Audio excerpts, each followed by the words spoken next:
Ahora ya puedo que se escuchan a estos pendejos reaccionarios diciendo, ok, Bob, responde a esto, sé que este país es tan terrible. ¿Por qué gente viene aquí de todo el mundo? ¿Por qué tanta gente está tratando de meterse en vez de salirse? Quizás nos pudiéramos imaginar a alguien como el vicepresidente Cheney, ese monstruo mentiroso, asesino de escala mundial. Quizás podríamos imaginarlo decir algo como, sí, Bob, ¿y por qué? ¿Por qué? Yo te voy a decir por qué. Porque han cagado al mundo aún peor de lo que han cagado a este país.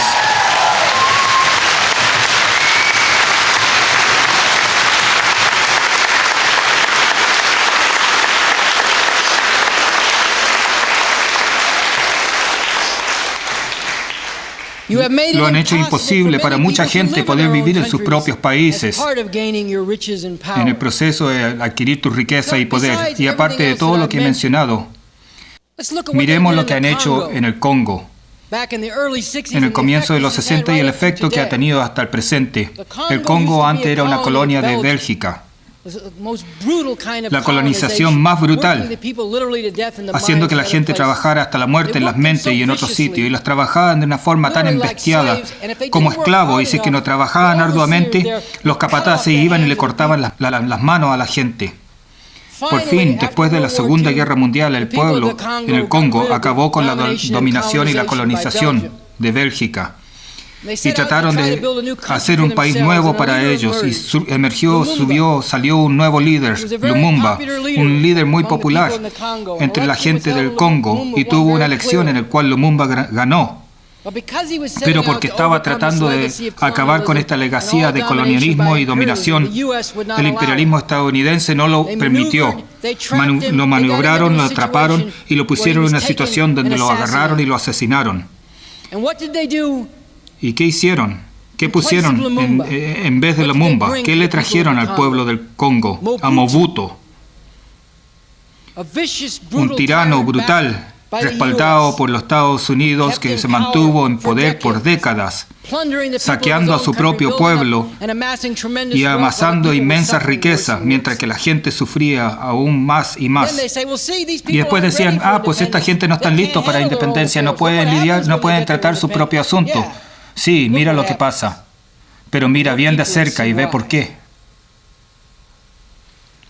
Para entender cómo funciona este sistema y cómo moldea y controla la vida de la gente, hay que ver cómo la gente de México y gente negra viven lado a lado en sitios como Watts, en Los Ángeles o Nueva Jersey o la ciudad de Nueva York hoy. Es 1780 o los 1800. Y alguien va caminando por su aldea en África. Quizás están cuidando algunos ganados o trabajando la tierra, o quizás simplemente dándose un paseo, disfrutando el día o lo que sea. Y de repente lo agarran, lo amarran y lo arrastran, jamás para poder ver su aldea o sus seres queridos. Son transportados hacia la costa, a donde se los venden a traficantes de esclavos, puestos dentro de unos barcos bajo las condiciones más imaginables. Ustedes, si es que han visto esos diagramas de los barcos negreros de la gente apelotonada juntas, cargo es lo que le llamaban, con las ratas encima de uno, porquería para comer. Jamás se les permitía ni siquiera subir al cubierto del barco para poder respirar aire fresco. Y si es que condiciones empeoraban en los mares, habían tormentas, los dueños del barco negrero iban entre la carga, entre los seres humanos, para decidir a quiénes iban a arrojar al mar para poder salvar el resto de la carga y hacer una ganancia. Y después de todo ese horror, te traen a las Américas, te quitan todo excepto tu identidad y se te hace que trabajes como esclavo por generaciones, como va el dicho, de sol a sol. Después de todo este horror increíble que he describido en los barcos negreros, la travesía de África a América, a donde millones, quizás decenas de millones murieron, y aquellos que sobrevivieron tuvieron que ahora pasar a las condiciones increíbles de la esclavitud. Después de generaciones y siglos de esto, llega la guerra de secesión. Se te promete un fin a la opresión. Se te promete que te van a dar tierra y los medios con que puedas trabajar la tierra. 40 acres y una mula, pero la promesa la rompen. Después de unos cuantos años de reconstrucción, en el cual algunos adquirieron derecho y tierra, a la gente después se le quitó todo eso y se le puso aún más terror. Los linchamientos de que he mencionado. Esto pasa ya por generaciones. El Ku Klux Klan y los demás, a fuerza quedarse en las plantaciones, terrorizándose para que trabajes ahí. Y cuando trabajas, se te roba. Al fin de la Segunda Guerra, se te expulsa de la tierra. Busca una vida mejor. Vas a las ciudades, vas hacia el norte. ¿Y qué es lo que confrontas ahí? Otra vez, traición. A donde estás segregado otra vez más, terrorizado por la policía ahora, y terminas en los multifamiliares que fueron construidos para que ahí te pudieses pudrir.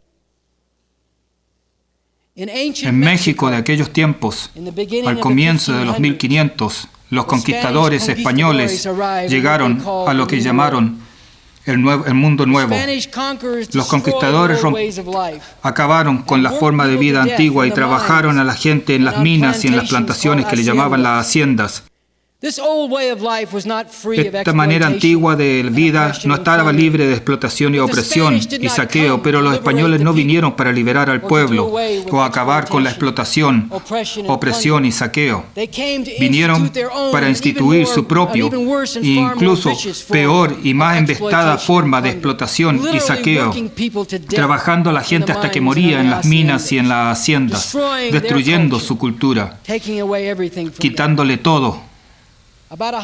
Hace 150 años, después que México se hizo independiente, logró su independencia de España, los Estados Unidos lanzó una guerra contra México y robó grandes partes de su territorio. Una de las principales razones que hubo para esto es de que los esclavistas del sur de los Estados Unidos necesitaban más tierra. Los Estados Unidos reemplazó a España y otros poderes coloniales europeos como el mero que domina y saquea a México. La Revolución de México, a comienzos de los 1900, trajo la promesa de la tierra al campesino, pero nunca se dio un cambio fundamental. Y para el pueblo seguían ahí atrapados, embarados en una situación donde eran explotados como campesinados pobres, mientras que el país era saqueado por los Estados Unidos. A través del siglo XX, especialmente en estos últimos años, la intensificación de la dominación del cultivo de la tierra en México por la agricultura estadounidense y sus compañías ha llevado a la ruina a muchos campesinos en México, quienes ya estaban en condiciones pobres y de desesperación, hasta el punto que ya no podían sobrevivir por el cultivo de la tierra. El gobierno mexicano entró más y más deuda a los grandes bancos y las instituciones financieras y los países ricos, especialmente los Estados Unidos. Y después, cuando insistió los Estados Unidos, cortan la ayuda al campesino que está tratando de sobrevivir por el cultivando la tierra en México. De plano, el gobierno a fuerza hizo que cultivaran hicieran cultivo que pudiese ser vendido internacionalmente en lo que se llama el mercado internacional, que está controlado por los países ricos e instituciones financieras. Pero el campesino mexicano no puede competir en este mercado mundial, no pueden ganarse la vida, no pueden sobrevivir. Los artículos en el periódico de nuestro partido, El Obrero Revolucionario, de 1994, a poco tiempo del alzamiento en Chiapas, en la parte sur de México, Michael Slade dio un agudo ejemplo de esto. Escribió acerca de lo que está pasando a la agricultura mexicana en los últimos 30 años. Ahora, agri quiere decir, tiene que ver con la tierra, así que agricultura es una manera de vivir basada en la tierra. Y Slade escribe de que en los últimos 30 años, la agricultura mexicana ha sufrido gran daño porque ha sido aún más mezclada y más dependiente del mercado mundial. Campesinos están cultivando cosas no para su uso o para lo que se requiere en México, sino que para lo que se puede vender en el mundo, en el mercado mundial, un mercado mundial que está dominado por compañías que controlan miles de millones de dólares, profundamente en deuda y bajo presión por la banca mundial, lo cual está dominada por los Estados Unidos. El gobierno mexicano promovió cosechas que puedan ser vendidas al mercado internacional para poder pagar esta deuda en la cual se estaban hundiendo. La tierra y los recursos fueron trasladados de la producción de comida. Y el resultado ha sido un desastre para el campesino. En Chiapas, por ejemplo, la mayoría de los campesinos cultivaban el maíz y el frijol, pero durante los años han empezado a cultivar el café para exportarlo. Ahora, cuando el precio para el café se desplomó en el mercado mundial en 1990, miles de campesinos se fueron a la ruina.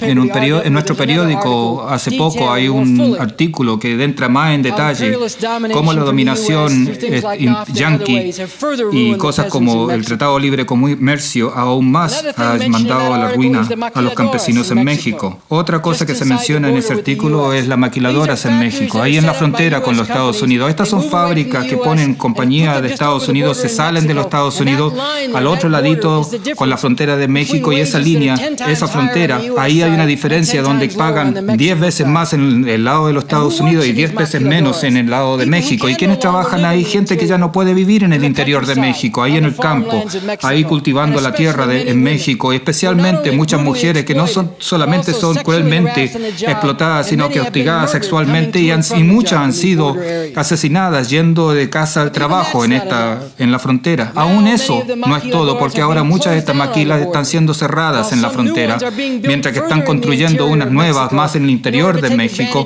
para tomar ventaja de la gente que está en pobreza, y mientras que otras la están trasladando a Asia y a otros sitios donde la gente la pueden hacer trabajar por sueldo aún más bajo porque está más desesperada la gente.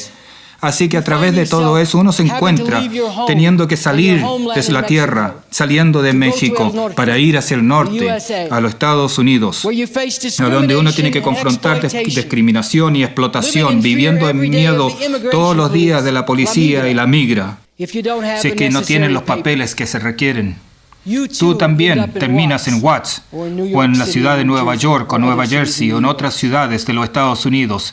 A comienzos de los 80 había una película donde estaba el artista Jack Nicholson y el Pidia Carrillo que se llamaba The Border, la frontera, que mostraban el tipo de penurias y lo que empuja a la gente, las promesas y las ilusiones que los llama para cruzar esa frontera de México a los Estados Unidos, y muestra lo que tenían que sufrir al cruzar eso, en la forma que se les trata como forasteros y cómo son explotados y brutalizados en tantas diferentes maneras. Ahora las líneas de esta canción en esa película dan un buen sentido de lo que esto implica.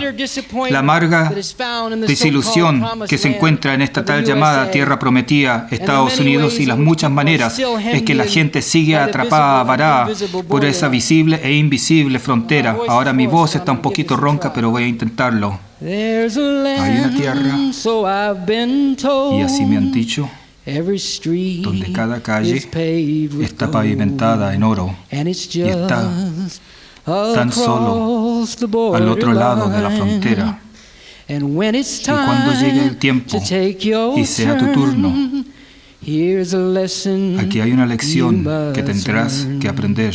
Vas a perder más de lo que esperabas encontrar. Y cuando alcances la tierra de la promesa rota, cada sueño se va a través de tus manos, y vas a saber que ya es muy tarde para cambiar de opinión, porque tú ya pagaste el precio para venir de tan lejos y solamente para terminar a donde estás, y aún así estás solamente al otro lado de la frontera.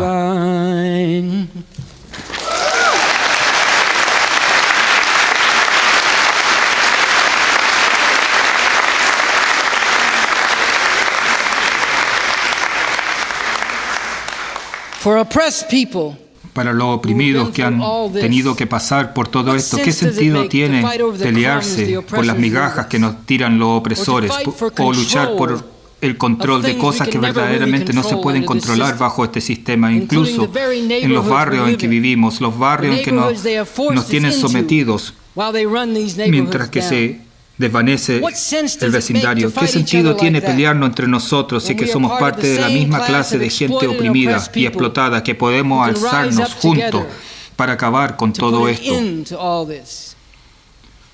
Hay toda una historia muy larga en este país y por todo el mundo, donde los opresores usan a la gente que están oprimiendo para ir a luchar contra otros oprimidos, todo para el beneficio de los opresores. Piensa en la experiencia, considera la experiencia de los soldados Buffalo. Bob Marley hizo una canción, Danny Glover hizo una película acerca de esto, pero la realidad es que estos eran soldados negros que después de la guerra de secesión querían comprobar que eran leales estadounidenses, que iban a ellos a ganarse un sitio ya que habían ganado su libertad. ¿Y qué es lo que le dieron para hacer?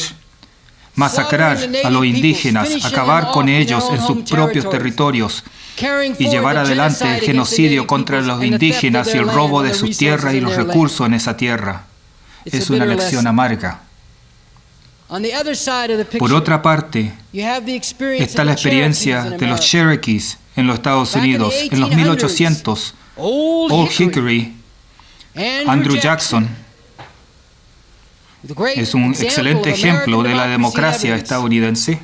Como presidente de los Estados Unidos, y a propósito era un dueño de esclavos, convenció a algunos de los líderes de los Cherokees que podrían lograr lo bueno de América y comprar tierra y plantaciones y comprar los esclavos que trabajaban en esas plantaciones, pero a unos años Jackson y otros decidieron que la tierra esa era de mucho valor como para que la tuvieran los Cherokees, así que los corrieron de ahí y los lanzaron en una marcha hacia Oklahoma, una marcha de la muerte, donde los viejos y los niños murieron en las laderas de los caminos, en lo que después se conoció como el Sendero de las Lágrimas. Otra lección amarga.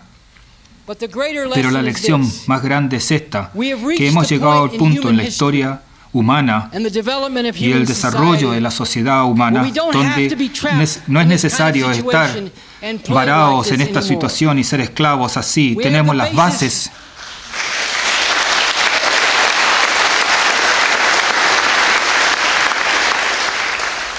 Tenemos las bases no solamente para unir a los oprimidos bajo este sistema, sino que deshacernos de toda esta basura en que quieren que nos estanquemos, de ir hacia la fuente de todo esto, el sistema.